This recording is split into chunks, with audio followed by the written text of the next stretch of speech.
Hi, I'm the Wannabe Coder, and welcome back to the Pac-Man and Python series. This is episode 4, and in this video, we're going to bring Pac-Man to life.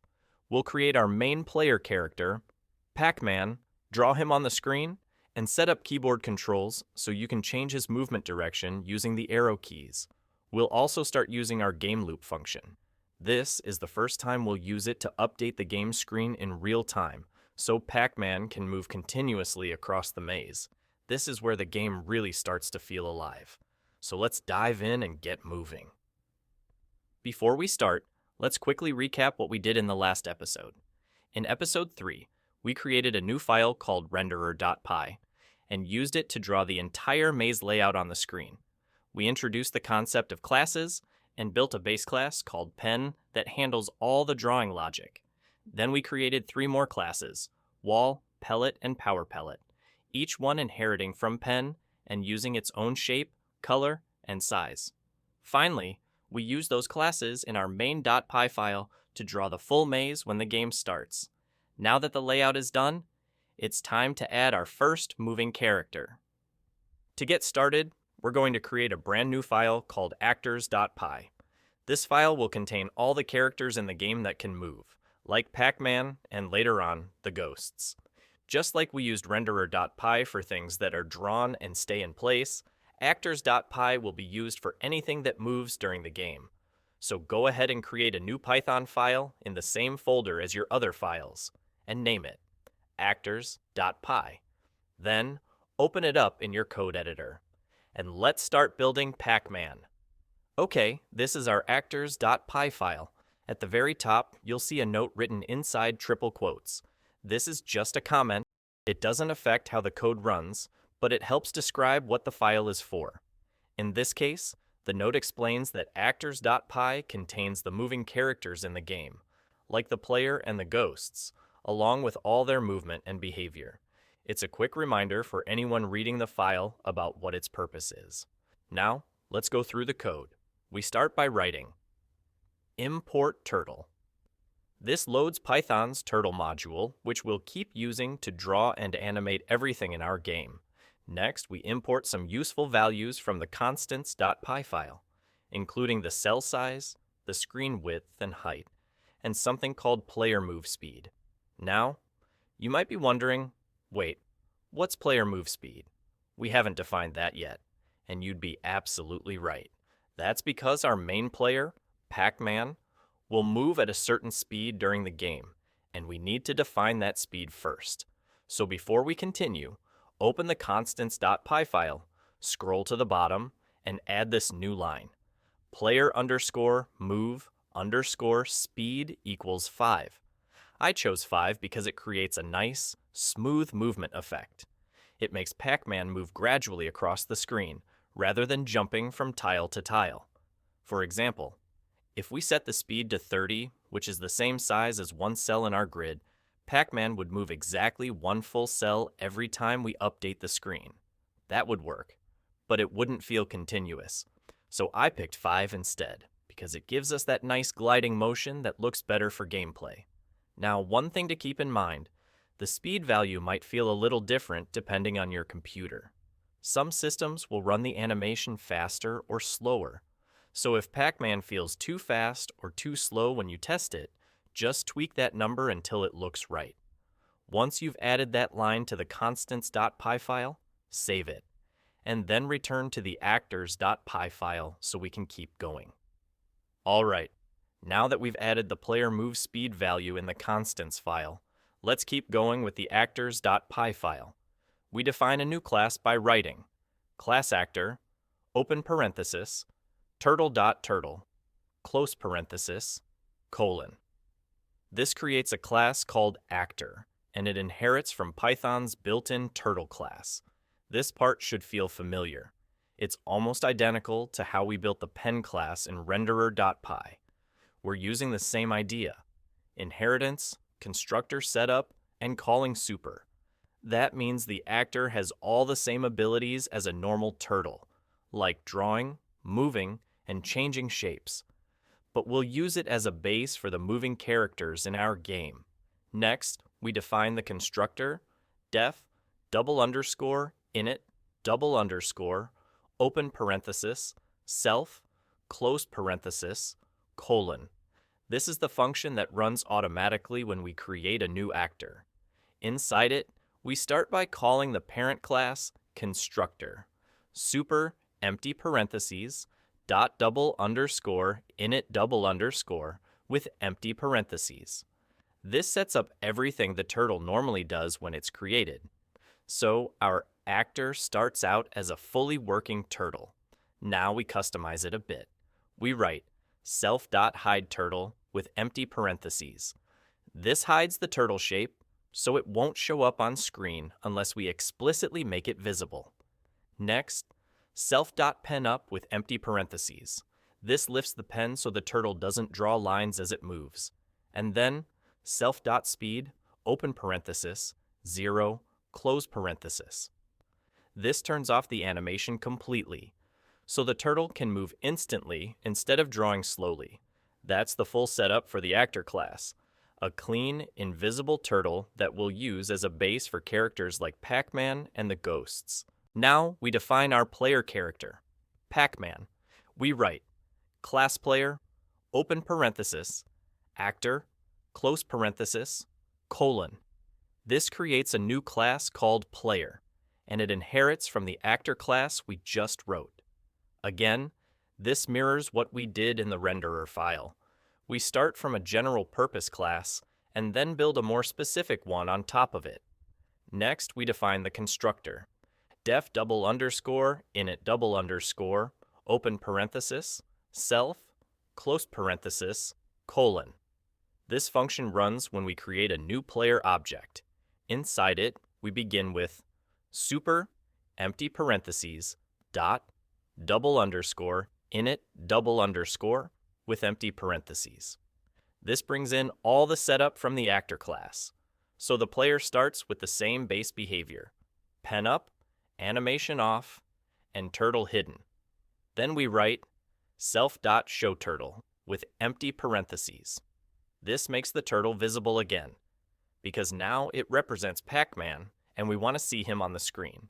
We're overwriting the hidden setting from the actor class and telling the turtle to show itself again. Next, we customize how he looks. We write self.shape, open parenthesis, quote, circle, quote, close parenthesis. This sets the turtle's shape to a circle, which is our simple placeholder for Pac-Man. Then, self.shapesize, open parenthesis, 1.4, close parenthesis. This slightly increases the size of the circle, so it fits better inside a 30-pixel grid cell. Now the colors. We write self.penColor, open parenthesis, quote, white, quote, close parenthesis. Self.fillColor, open parenthesis, quote, yellow, quote, close parenthesis. This gives Pac-Man a white outline and a yellow fill, just like the classic character. Now we define a few important variables for gameplay. Self.state equals quote, stop, quote. This variable tracks whether Pac-Man is currently moving or not. When it's set to stop, that means he's standing still. We'll change this value later when the player presses an arrow key to indicate that Pac-Man should start moving in a certain direction. It helps us control when he moves and when he pauses, like at the start of the game or after losing a life. Then, self.move underscore speed equals player underscore move underscore speed. This sets how fast Pac-Man moves, using the value we defined in the constants file. And finally, self.lives equals 3 and self.score equals 0. These variables will track how many lives the player has and how many points they've collected during the game. Now, let's take a look at the methods we defined for the player class. These are the actions Pac-Man can perform during the game. We start with def move, in parentheses, self, colon. This is the method that actually moves Pac-Man forward across the screen. Inside it, we first check. If self.state is not equal to quote, stop, quote. This line means only move if Pac-Man is in motion. And this is exactly why we defined the state variable earlier, to control when Pac-Man is moving and when he's not. As long as the state is anything other than stop, we run the next line, self.forward, in parentheses, self.movespeed. This tells the turtle to move forward by a number of pixels, specifically, the value stored in self.movespeed, which equals player move speed, a constant we defined earlier in the constants.py file. Now, it's important to know what direction forward means. In turtle graphics, forward always follows the turtle's current heading. So if Pac-Man is facing right, he'll move right. If he's facing up, he'll move up. We set that heading using the arrow key methods, which we'll look at in just a moment. So this move method is what makes Pac-Man glide forward one small step at a time, and we'll call it repeatedly from inside the game loop, to update his position in real time. Now here's something interesting. Right after moving forward, we check if Pac-Man has gone off the edge of the screen. This is called screen wraparound.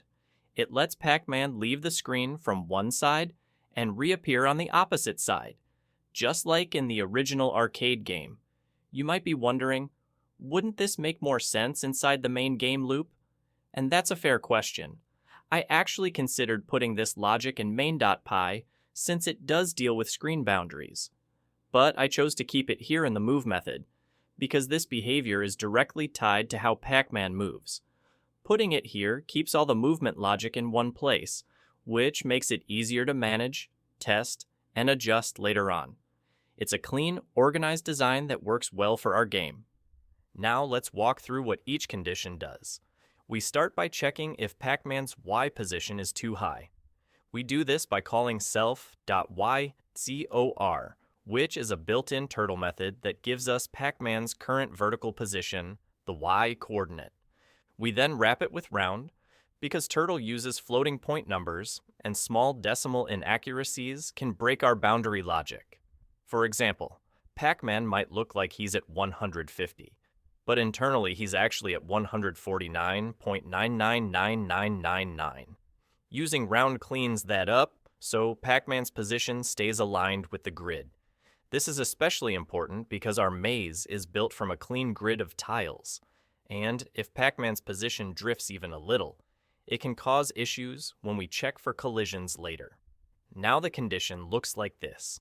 We check if the rounded value of self.ycor is greater than half the screen height minus 2 times the cell size. So why subtract 2 cell sizes? Because we want to leave a bit of empty space at the top of the screen for the user interface, like the score and lives display. That's why we stop Pac-Man from going all the way to the very top. If he goes past that boundary, we teleport him to the bottom edge of the screen. We do that by writing self.setY, in parentheses, negative screen height divided by 2. Let's break it down. Self.setY is a built-in turtle method that lets us set the turtle's vertical position on the screen. By setting Pac-Man's Y position to that value, we move him instantly to the bottom of the screen, creating a seamless wraparound effect. Then we check if his Y position is too low. In other words, if he's gone off the bottom. If so, we send him back to the top. We use the same logic for the X direction. We call self.xcor, which gives us Pac-Man's horizontal position. If that value is less than negative half the screen width, we wrap him around to the right side of the screen. And if it's greater than positive half the screen width, we send him back to the left side. There's no need for a margin here, because the user interface is only at the top of the screen. So this logic just checks the edges, left and right, and loops Pac-Man around. Altogether, this wraparound behavior creates a looping screen effect. It lets Pac-Man keep moving in any direction without ever hitting a wall at the edge of the screen. Now let's talk about how we control Pac-Man's direction. We've defined 4 methods: turn right, turn left, turn up, and turn down. Each one is defined like this: def turn underscore direction, in parentheses, self, colon. Inside each of these methods, we use self.setHeading, in parentheses, angle. This tells the turtle which way to face. 0 for right, 180 for left, 90 for up, 270 for down. Right after setting the direction, we write self.state equals quote, move, quote, this line updates Pac-Man's internal state and tells the game that he should now be moving. Remember earlier, we said that Pac-Man will only move if his state is not set to stop. So by changing the state to move, we're giving him permission to actually move forward the next time the move method runs. This is why we defined the state variable in the first place, to help us control whether Pac-Man is moving or not. Later on, this variable will also help us add smarter logic, like stopping when hitting walls or pausing the game. These 4 turn methods are super important. They're what will connect to the arrow keys in the next step.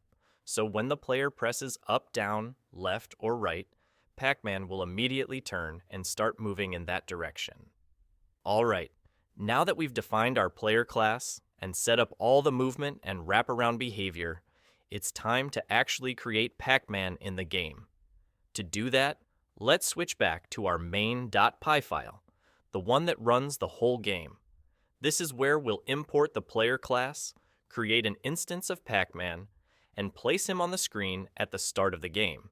Let's open main.py and jump back into the code. Now let's look at what we need to change in main.py. At the very top of the file, we've added a new import line from actors import player. This brings in the player class that we defined earlier in actors.py, so we can use it here to create our Pac-Man object. Just like we imported wall, pellet, and power pellet from renderer.py, we now import player, so we can add him to the game and make him move across the screen. Next, scroll down just below the init screen function. Here, we create a brand new function called bind controls. This will connect our arrow keys to the direction methods of our player object. We start by writing def bind underscore controls with 2 parameters, screen and player. We pass in the screen so we can listen for keyboard input, and we pass in the player so we can tell Pac-Man how to respond when a key is pressed. Now let's walk through what this function does. First, we write screen.listen, open and close parentheses. This tells the turtle screen to start listening for key presses. Then we write 4 lines like this, screen dot on key press in parentheses, player dot turn right, comma, quote right, quote. This means when the right arrow key is pressed, run the turn right method on the player object, which sets the direction to right and updates the state to move. We do the same for the other arrow keys. Left arrow runs turn left, up arrow runs turn up, down arrow runs turn down. So whenever the player presses one of the arrow keys, Pac-Man will immediately turn and start moving in that direction. That's all this function does. It simply connects the keyboard controls to Pac-Man's direction logic. We'll call bind controls a little later inside the main function, so the controls go live as soon as the game starts. Before we do anything else, you'll need to import the random module at the top of your main.py file. Just add this line near your other imports. Import random. We need this because we're going to randomly choose a starting position for Pac-Man, and Python's random module gives us the tools to do that. Now scroll down to the main function. This is where we actually create Pac-Man in the game. Let's walk through what's new. After we draw the walls, pellets, and power pellets, we want to create the player object, which is Pac-Man. But first, we need to decide where Pac-Man should start. So we write player underscore start underscore COOR equals random dot choice in parentheses pellet underscore pen dot pellets. This line picks a random coordinate from the list of pellet positions. That way, Pac-Man starts on top of a regular pellet. Not a wall, not a power pellet, just a safe open spot. Next, we extract the x and y values from that coordinate. Player underscore start underscore x equals player underscore start underscore COOR. At index 0, player underscore start underscore Y equals player underscore start underscore COOR at index 1. These two lines just split the coordinate tuple into x and y values, so we can pass them separately to Pac-Man's position. Now we create our player. Player equals player. Open and close parentheses. This calls the player class and creates our Pac-Man object. Then we place him on the screen by writing player.goto in parentheses, player start x, comma, player start y. This moves Pac-Man to the coordinate we selected, so he appears right on top of a pellet tile. Now we want to let the player control Pac-Man using the keyboard. To do that, we call bind underscore controls with screen and player as arguments. We pass in the screen so the window can listen for key presses, and we pass in the player so it knows which object to turn. We've also added player to the game loop's arguments, so the loop can update Pac-Man's movement on every frame. Now scroll up to the game loop function, and inside it, we also add player as a parameter. Then, at the very beginning of the function, we write player.move. This checks if Pac-Man should be moving, and if he is, it moves him forward by a small step. Next, we update the screen using screen.update. This refreshes the turtle window so we can actually see Pac-Man's new position on the screen. Now here's the most important part. We schedule the game loop to run again using screen.onTimer with lambda : game loop, in parentheses, screen and player, followed by 1000 /60. Let's break this down. That // means integer division, so instead of getting 16.66 milliseconds, Python rounds it down to 16. This tells Python, wait 16 milliseconds, then run the game loop again. Now, what about the lambda? A lambda is just a tiny function written in one line. In this case, it simply says, when the timer is up, call game loop with screen and player. We use lambda here because onTimer needs a function, but we also want to pass in parameters. Lambda lets us do both at the same time. So in short, this one line is what keeps the game running. It calls the game loop again and again, 60 times every second, giving us smooth, real-time animation. Alright, go ahead and run the main.py file. You should see Pac-Man appear at a random pellet position on the screen. Not on a wall, not on a power pellet, but right on top of a regular pellet. Now press the arrow keys on your keyboard, and Pac-Man should start moving in that direction. Try going off the edge of the screen. You'll notice he wraps around to the other side, just like in the original game, so everything's working great. Pac-Man spawns in the right place, moves smoothly, and stays inside the maze. Let's quickly recap what we did in this episode. We created a new file called actors.py to store the moving characters in the game. We built a base actor class, and then used it to define our player class, with custom shape, color, speed, and behavior. We added movement logic, turning controls, and screen wraparound, and then connected everything inside main.py. In the next episode, we'll take things to the next level. We'll start working on collision logic. That means Pac-Man will only be able to move through open paths on the grid and not through walls, just like in the real game. It's a big step toward making the game feel polished, and it's where things start to get really fun. If you found this helpful, a like and subscribe would really help support the channel, and make sure you don't miss what's coming next. I'm the Wannabe Coder. Thanks for watching, and I'll see you in the next episode.